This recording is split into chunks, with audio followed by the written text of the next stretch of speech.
Dalam minggu ini ada dua negara Eropa yang dalam keadaan krisis politik, yaitu Hungaria dan Italia. Kita terus belajar dari keduanya dan belajar dari Rusia yang bermain cantik dengan multi-front war atau strategi perang dengan berbagai macam medan perang. Dikuasai Rusia dengan baik. Kita semua setuju bahwa 5 presiden setelah reformasi tidak membuat Indonesia menjadi seperti Rusia. Jadi kita belajar agar ke depan Indonesia menjadi setidaknya dihormati seperti Tiongkok dan Rusia.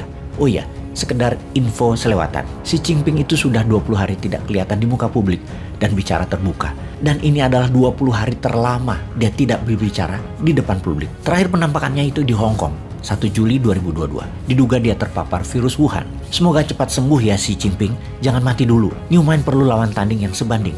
Kalau sebelum New Mind, Xi Jinping menang jauh dari Old Mind. Old Mind tekuk lutut dengan Xi Jinping.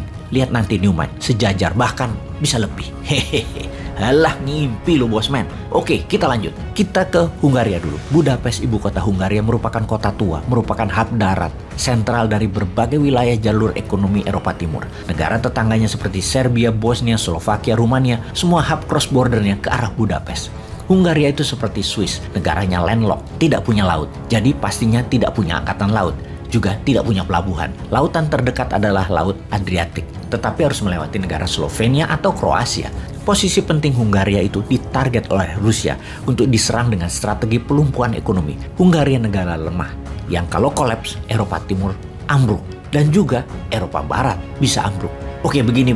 Kita urai sedikit tentang strategi perang Rusia jauh sebelum Rusia masuk ke Ukraina. Pertama, Rusia itu di belakang Brexit, keluarnya Inggris dari Uni Eropa. Idenya Inggris mau sendiri awalnya dan mengadakan referendum. Rusia kemudian bermain melalui perang media, mengarahkan opini bahwa keluar dari Uni Eropa Inggris akan lebih berdaulat. Intinya Rusia tidak ingin Eropa kuat dan berhasil. Inggris Brexit, kemudian menggoyang Spanyol di belakang kelompok Basque di utara Spanyol dan di belakang Catalonia di wilayah timur Spanyol dengan referendum ingin lepas diri dari Spanyol, dan kalau berhasil lepas maka El Clasico Real Madrid dengan Barcelona jadi tidak ada lagi. Barcelona menjadi beda negara dengan Real Madrid, tidak ikut Liga Spanyol lagi. Basque masih terus bergejolak saat ini. Catalonia kemarin gagal referendum melepas dari Spanyol. Semua Rusia yang dukung untuk keterpisahan tersebut, intinya memecahkan kekuatan agar lebih mudah mengendalikannya demi Great Russia. Pemberontakan di Moldova, di Transnistria, bahkan ada 1000 pasukan Rusia di sana. Terang-terangan Rusia bermain, sama dengan pemberontakan di sisi timur Ukraina di wilayah Donbas. Semua dipelihara lama oleh Rusia. Di sisi dunia,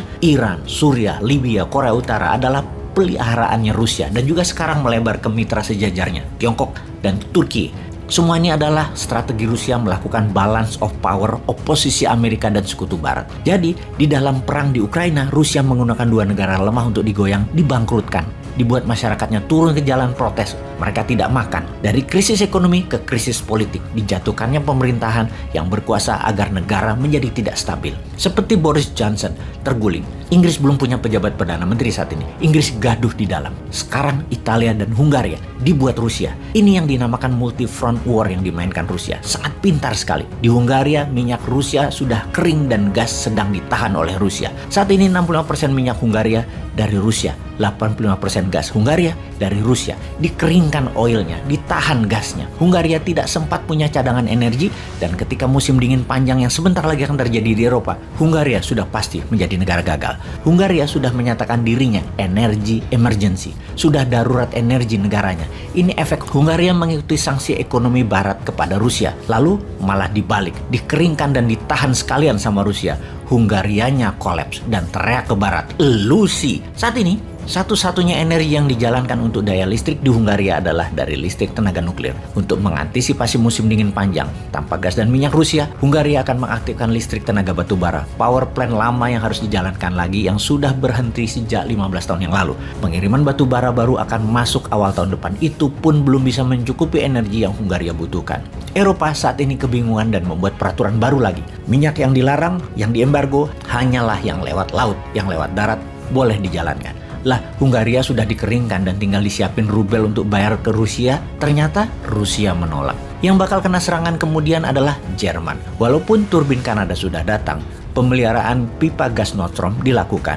akan dinyalakan lagi 21 Juli. Besar kemungkinan tidak dinyalakan segera. Hal ini dilakukan Rusia untuk menekan Eropa Barat. Rusia mencoba mengeringkan cadangan gas Jerman yang ada di tangki sebesar 60%-an akan dibuat nol kalau perlu. Dan apa yang Rusia lakukan di Hungaria adalah contoh nyata yang akan membuat Jerman gemetar. Rusia kemarin berkomentar, Gazprom berkomentar, perbaikan di Portovaya Station memerlukan waktu lebih panjang. Karena itu diperkirakan tanggal 21 Juli belum tentu bisa dialirkan gas ke Jerman. Aimate, tanda-tanda nih. Eurozone akan kolaps kalau Jerman inflasi tinggi dan kekurangan energi.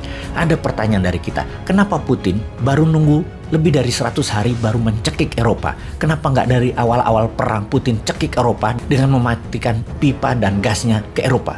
Menurut Zelensky, Ukraina, Rusia akan menyerbu besar-besaran Ukraina. Major Russian offensive ke wilayah Donbas, Donetsk, hingga Odessa. Pelabuhan Ukraina bersama dengan Eropa lagi kebingungan urusan energi. Semua lini perang Ukraina saat ini, Rusia mulai bergerak maju lagi. Dunia berharap setelah serangan di Donbas, semoga Rusia menyetop perang diganti dengan diplomasi politik, mengesahkan wilayah yang dicaplok Rusia, dan NATO berhenti ekspansi. Maka damai terjadi. Kalau tidak berhenti perang, perang ini akan panjang, dunia akan menjadi bukan dunia yang kita kenal selama ini. Untuk itu semua, sudah siapkah Indonesia?